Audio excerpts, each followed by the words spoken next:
आपको ठाकुर के धाम जाने से कोई नहीं रोक सकता।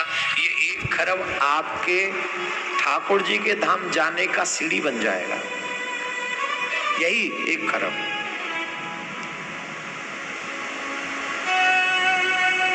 भगवान आपको धनवान तो बनाए, साथ में भक्त बनाए, दुष्ट ना बना दे। लक्ष्मी जब आती है बुद्धि भ्रष्ट कर देती है, और बुद्धि भ्रष्ट कर दे हमें कैसे पता चले? जब बड़ों के आगे भी मुंह जबान लड़ाने लगो तो समझना कि बुद्धि भ्रष्ट है तुम्हारी। मदिरा ले जाने लगो मंदिर छोड़ के, समझना बुद्धि भ्रष्ट है तुम्हारी। जुए में पैसे लगाने लगो तो समझना बुद्धि भ्रष्ट है तुम्हारी। दोस्त तुम्हें पीने खाने वाले मिल जाएं, समझना बुद्धि भ्रष्ट है तुम्हारी पैसे होने के बाद। तो इन सब चीजों पे ध्यान रखें। तो देवर्षि नारद ने देखा, नारद आज इंद्र ऋषि के संदर्भ में मतलब सत्संग करना चाहते हैं। तो नारद मुनि ने एक बहुत सुंदर कथा सुनाई कि एक समय मालवा में औरव नाम के ऐसे विद्वान ब्राह्मण हुए जिनका तेज वेदों के ज्ञान से सूर्य के समान व्याप्त हो रहा था। उन्हें देवताओं के समान शक्ति प्राप्त थी। बहुत दिनों बाद उनकी पत्नी ने एक अत्यंत सुंदर पुत्री को जन्म दिया, और वह पुत्री बहुत सुंदर थी। उस पुत्री का नाम उन्होंने समी रखा। और जो ऋषि थे वो अपनी पुत्री समी से बहुत प्रेम करते थे। और अब ऋषि, आप ध्यान देंगे इस बात को, पिताजी हमेशा बेटी को प्यार करते हैं। किसको? माताजी किसको प्रेम करती हैं? ये अब से नहीं है, होता है ना। अच्छा, एक और चीज है, बेटे से ज्यादा बेटियां बाप का ध्यान रखती हैं।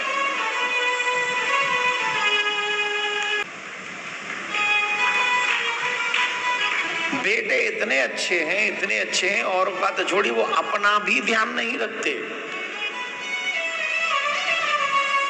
आप बेटियों के कमरे में चले जाओ और बेटे के कमरे में चले जाओ, दोनों की कमरे की कंडीशन ही बता देगी कमरा किसका है। और अब ऋषि जो थे, उन ऋषि के जो पुत्री थी समी, ऋषि उस पुत्री से बहुत प्रेम करते थे, बहुत बहुत ज्यादा प्रेम करते थे। अब समय है, वो समय धीरे धीरे निकलता गया। जब वह कुछ बड़ी हुई तो उन्होंने समी का विवाह धौम्य ऋषि के पुत्र मंदार से कर दिया। मंदार से कर दिया। और मंदार क्योंकि ब्रह्मचर्य जीवन जी रहे थे, गुरुजी के यहाँ अध्ययन कर रहे थे, इसलिए वो विदा करा के नहीं लाए थे दुल्हन को। जानते हो कितनी साल की उम्र में शादी हो गई थी समी की? मालूम? 7 साल की। हम ये नहीं कह रहे कि बच्चियों के छोटे छोटे विवाह कर दो, लेकिन यहां पर भटकने का डर जो था वो समाप्त हो जाता था। उस समय भेजा नहीं बेटी को, उस बच्ची को भेजा नहीं समी को। मंदार जो है वो वहां विद्या अध्ययन कर रहे हैं।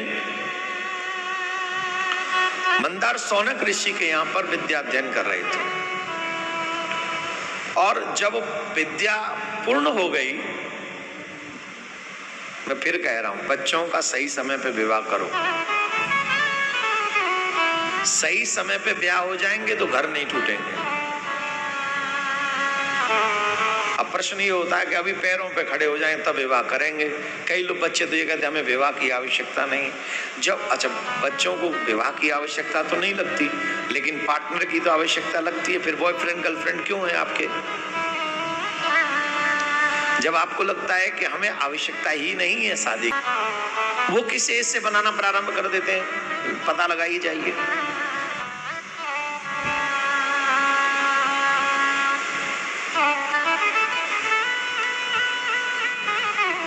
जब तक हम सावधान नहीं होंगे, हमारे परिवार नहीं संभलेंगे। हमें सभी के परिवारों के मान सम्मान की चिंता करनी चाहिए, सभी के। और ये मैसेज समाज में जाना चाहिए कि एक सही समय पर विवाह होना चाहिए, ज्यादा देर नहीं। पैरों पे खड़े होने का शौक तो सबको होता है, लेकिन एक एज ऐसी भी तो होती है जब पैर दम नहीं देते। खड़े होना छोड़िए, बैठना भी मुश्किल हो जाता है।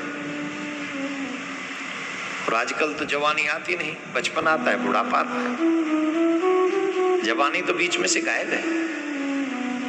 तो इस बात का भी ध्यान हमको, अपने बच्चों को ज्यादा फास्ट फूड मत खिलाइए, पौष्टिक चीजें खिलाइए, फ्रूट्स खिलाइए, वो भी ओरिजिनल, जो रियल फलों में भी इंजेक्शन लगा रहे हैं, सब्जियों में भी इंजेक्शन लगा रहे हैं। पैसा कमाने की कितनी जिद है, हमारे बॉडी में कितना जहर जा चुका होगा, आप सोच नहीं सकते। ये सोचने वाली बात।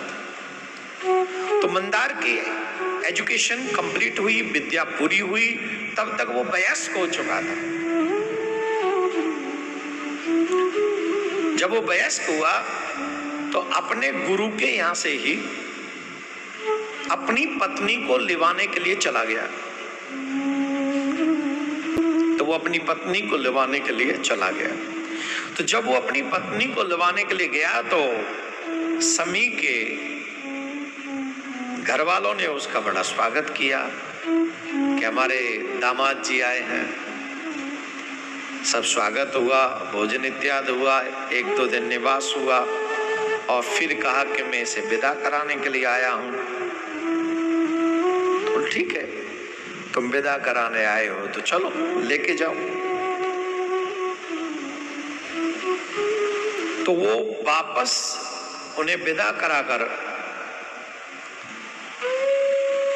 पुनः शौनक ऋषि के आश्रम की ओर चले। दोनों